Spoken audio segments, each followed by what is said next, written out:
What's up? I'm coming to you today from this side of my bedroom. Usually I'm kind of over there, but today I decided to just chill out on my bed and be comfortable and make a video in my comfortable bed.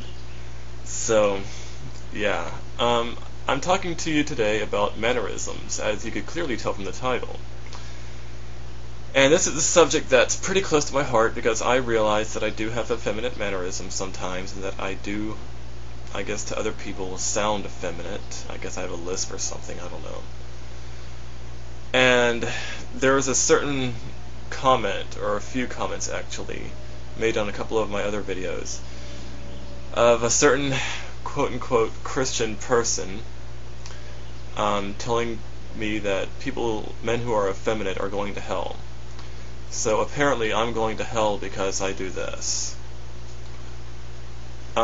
Yeah, I sincerely doubt that, because I don't really see why God would send a person to hell just because they have a lisp, or they sound gay, or they have, hand mannerisms that they don't even realize.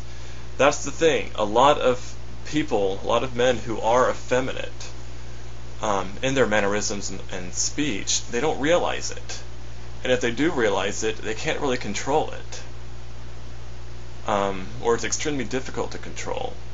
So, I think that whole argument of God calling effeminacy in men sin, I think that's completely groundless. I think what was meant by that was that if you are sexually active as women are, in other words, men sleeping with men, in other words, if you are living a homosexual lifestyle and you've accepted that as your identity, which is contrary to what God's identity is for you, then that's it. That's the sin. It's not the lisp and the speech. It's not your hand mannerisms or anything like that. It's not how you walk or carry yourself. It's the identity that you've taken on for yourself that is contrary to Christ's identity for you. That's the sin. That's the problem. And so I've gotten a lot of comments, not only on YouTube, but most of my life, from my friends and other people that I know, of people trying to tell me, Kevin, don't do that with your hands, or Kevin, pronounce your S's better, or, Kevin, don't walk like that, you look like a girl. I mean, okay, alright, okay, I'm gonna try not to get bitter here, okay? I understand that argument. You don't want me to look like a girl, okay. You don't want me to look gay, okay, I can understand that.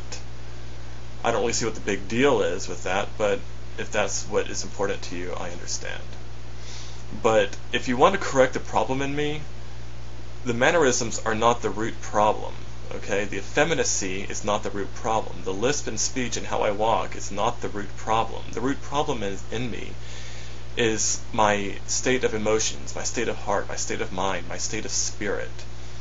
What identity have I taken on? What lie have I believed about myself that's not true? Have I come to believe that I am less than a man, or less of a man? Is that the root problem? So many mannerisms and effeminacy comes from how a person views himself. And I'm not just talking about homosexuality here. It comes from a lot of this applies to a lot of issues, such as if you think you are weak or inferior to other people, that'll generally make you depressed, and you won't look upbeat or happy. Generally you will be noticeably depressed. So, that issue applies to a lot of other issues besides just homosexuality. But regarding homosexuality, if you believe you are less of a man, and if you believe you are gay and whatever, then you will generally act like it. You will act like a woman, or if you're a woman, you will generally act like a man if you believe you are less than a woman. So it starts with your beliefs and your mindset and your worldview and the perspective you have of yourself and what you believe about God and yourself on a spiritual matter, on a spiritual level. That's where the root is. If you want to correct the mannerisms, don't go after the mannerisms, go after the root. And if the mannerisms change or not, it doesn't matter, as long as the root of the issue is addressed and fixed, or at least addressed and is being worked on. It's often a progress. It doesn't always get fixed overnight, but anyway, you get the point I'm trying to make. Yeah. Also, just because somebody's effeminate, just because a man is effeminate, that does not necessarily mean he's gay. There are a lot of straight men who simply are effeminate, and men who are generally effeminate tend to get called gay a lot. They get pushed aside, or they get people label them as gay. And if you grow up being labeled as gay your whole life, chances are you're not going to feel like you fit in with other guys. You're not going to feel like you are a complete man the way that other men feel about themselves. And so if you grow up with that mindset, you will probably be more inclined to homosexual behavior. That's hard for me to explain. I'll get into it in another video maybe, if I haven't already and I don't remember.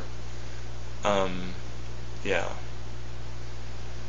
Anyway, stop calling people effeminate, stop pointing it out, and stop trying to fix their effeminacy. It doesn't matter. It doesn't matter if they're effeminate. It doesn't matter if they have a lisp or if they carry themselves like a woman. It doesn't matter. Love the person for who they are on the inside. And if you want to fix any problems that's inside of them, get to the root of it. Address the root problem, if there is even a problem there. Okay?